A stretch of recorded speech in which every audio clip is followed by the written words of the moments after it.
This particular video doesn't really fall into any existing series on the channel. It's just more of a general thought that I had a few days ago and wanted to put out there to get your thoughts on and to measure the collective pulse of the community here on the channel to see, do people agree, do people disagree, or perhaps do you have alternate takes on this idea? Because the idea of engine swaps within racing games is something which for a long time was dreamed about but wasn't really implemented. Then Forza came along and essentially rewrote the book on that, and it's become one of the most important aspects of tuning a car within Forza. Before the Forza series, games like Gran Turismo and Need for Speed never even attempted that kind of thing. You modified a car and what you had to work with was the engine that the car originally had.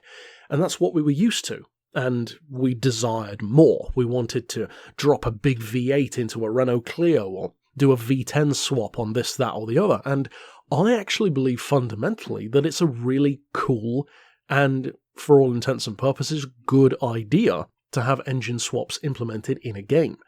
The reason why I'm making this video, though, is because I believe there is actually a wrong way of doing so. And I think that Forza, in more recent years, has kind of, to me at least, highlighted how this shouldn't be done. Because if you look back to the earlier days of Forza, you could still do engine swaps in most of those older games, if not all of them, but they felt like they didn't really hinge on engine swaps. Like, each car still felt like its own thing. If you, for example, go back to the first Forza Horizon game, there were distinctly fastest cars in each category of the game. Stuff like the Koenigsegg CCXR and the Hennessy Venom GT, they were just the fastest cars in the game, and that's all there was to it. Certain road cars could be made very quick, but there was a clear delineation between the two. If you then look at something like Gran Turismo, be it Gran Turismo 4, 6, GT Sport, whatever the case may be, you don't have any engine swaps, but even vehicles which had technically the same engine, or variations of it, such as, for example, different versions of the Corvette, or different versions of the Viper, or different generations of Skyline and Supra with different slight engine variations therein, each vehicle that you tuned, it felt like an exciting adventure, finding out how powerful that car could be, how fast it could become. Sometimes it didn't make that much sense, and sometimes you'd have a great little hidden gem. In Gran Turismo 6, for example, that's the entire way that this channel got started, making loads of different tune setups for cars on Special Stage Route X. And now, even today, I still kind of do that in Forza Horizon 4 with my top speed tunes. But if you compare those tune setups to the ones that I used to do, you'll notice that, and this is a thorn in the side of many a Forza Horizon player, to me it's never bothered me from a tuning perspective in terms of how fast you can make a car, but I do understand why people dislike it, and that is yet another V12 swap, yet another RX-7 with a V8 engine, yet another muscle car with a Lamborghini V12. People sometimes hate that, and although I brush that aside, because as I've said a number of times, those videos are not about being pure, they're about just making each car even, as fast as it can go, and that has remained the same. However, I actually agree with those people who dislike the idea, and that's what has inspired this video. Because to me, the way that Forza has done it wrong, the way that Turn 10 and Playground Games has done it wrong, is not something that they started doing wrong, it's something that they've kind of allowed to become a trend. And that is that I fundamentally believe that engine swaps are a great idea. But once you can fit the same engine into every car in the game, or at least the majority of the cars in the game can have the same engine, be it in Forza you can have the same V8 engine in loads of different cars, you can have the same V10 swap in loads of different cars, and of course the cliched Lamborghini V12, which is essentially the most powerful engine swap that most of the cars can have, with over 1500 horsepower, well then the net result is that all of the cars get way quicker than they would be with their original engines, which sounds like a good thing, but then it means that you go from having a system like Gran Turismo, where each car becomes more unique and you find out what it's capable of, to now essentially it feels more like Road Trip Adventure, or a remote control car in real life where you take the plastic body off and put a different one on. Because if it's the same engine underneath with similar performance, well then what's the point of using multiple cars? Because if you compare the sheer car list, and especially the manufacturer list of Forza Horizon 4 and compare it to, for example, Gran Turismo Sport, I'm sorry, as a Gran Turismo fan, there is no comparison. Forza utterly decimates Gran Turismo Sport's manufacturer list. They have manufacturers in Forza Horizon and even Forza Motorsport that Gran Turismo has never had. Mosler, Gumpert, Zenvo, Lycan, Rimac. Top-tier contenders that we would love to see in Gran Turismo, and even just cars that are in regular manufacturers that Gran Turismo still never had. BMW M6, what else? Variations of the Porsche 911, Porsche Cayenne. I'm just picking the ones that come to mind first, but there are literally hundreds of cars that Forza has had, or still has, that Gran Turismo's never had. That should feel special, and yet it doesn't. Because so many of them can have the same engine put in, which effectively makes the car useless.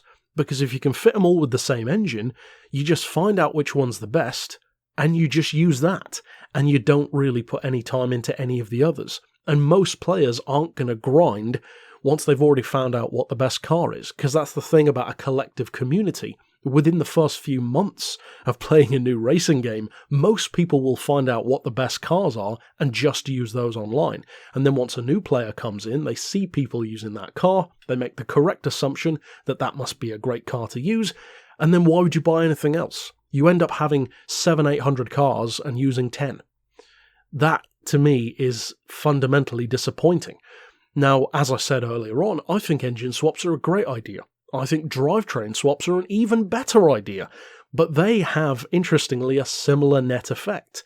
When you just swap everything to all-wheel drive, which in my opinion is a necessity in Forza Horizon because of the off-road aspect, it just makes cars so much quicker off the line and gives you so much more control, well then it means now everything's all-wheel drive. So they all essentially feel the same, they all launch in a very similar way, they all handle in a fairly similar way, and what's the result? Well, you end up with a game that feels effectively like Midnight Club 3 Dub Edition on the PS2, where all of the cars pretty much feel the same once they're tuned up. That's not how a game should feel. Now, I'm not saying that Forza should scrap the idea of engine swaps or that Gran Turismo should never do it. I would love to see Gran Turismo do it, and I hope that Forza does continue. I think the crucial thing that I would like to see change, though, is to have a drastic reevaluation of what cars are allowed to have which engines. Now, I'm fully aware that they don't have the kind of time and manpower to give each car in the game completely unique engine swap options, and I believe that certain vehicles should have commonalities. For example, there should be, a baseline V8 engine that a lot of cars can be swapped out with. But then make it more than just one V8, and technically they have done that, but make it V8s that actually feel like they have some merit to it. Swap it out for like a BMW M3's V8, or a Corvette's V8, or such and such V8, so it gives people more options within the concept of a V8 swap, rather than just slap a V8 in it, get it to 1,000 horsepower, job done.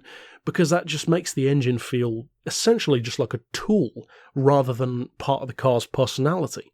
Now, maybe I'm alone in this, but I have a feeling that many of you will agree.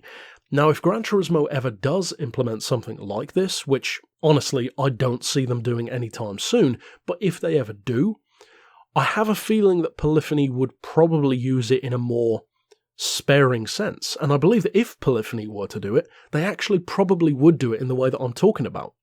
For example, I don't see Polyphony anytime soon allowing you to put a V8 into a Skyline, because they just aren't going to do that. Why would they? They, for one thing, allow the Skyline to have the kind of performance which Forza wouldn't, typically. You leave a Skyline with its standard engine, you don't stand a chance. A Supra, they make an exception for because people would riot. But again, if you compare that to Gran Turismo, for example, well, the tuning is surprisingly limited on a Supra, but there's no way they'd allow you to put a Lamborghini V12 into that thing. They would do, I believe, probably far more appropriate engine swap implementation if they were going to do it at all.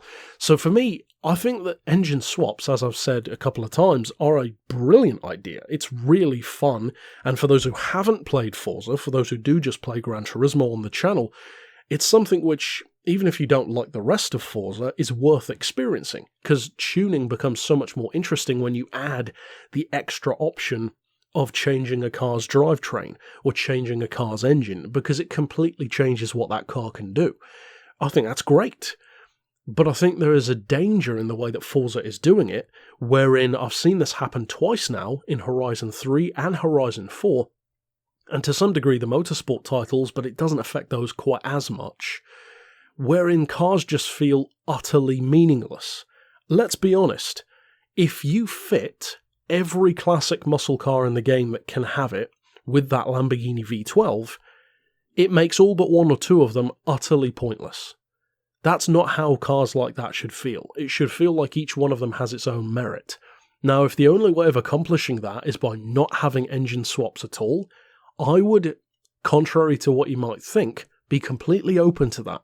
In fact, I think one of the best ways that Forza Horizon could be refreshed for a Horizon 6, for example, and I don't believe they're going to do this, I believe if they removed the entire concept of engine swaps, I think that would be one of the best competitive moves they've ever made within the game, because it would return us to a state where every single car has a truly unique level of tuning ability, and you wouldn't know what you're going to get.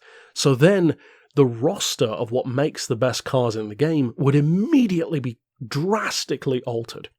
And instead of having everything in its grandma fitted with a 1500 horsepower V12, you would have vehicles like the Hennessy Venom, like the Bugatti Veyron, like Koenigsegg's, feel as fast as they should feel. And to go back to what I said earlier on, the first Horizon game did a great job of that.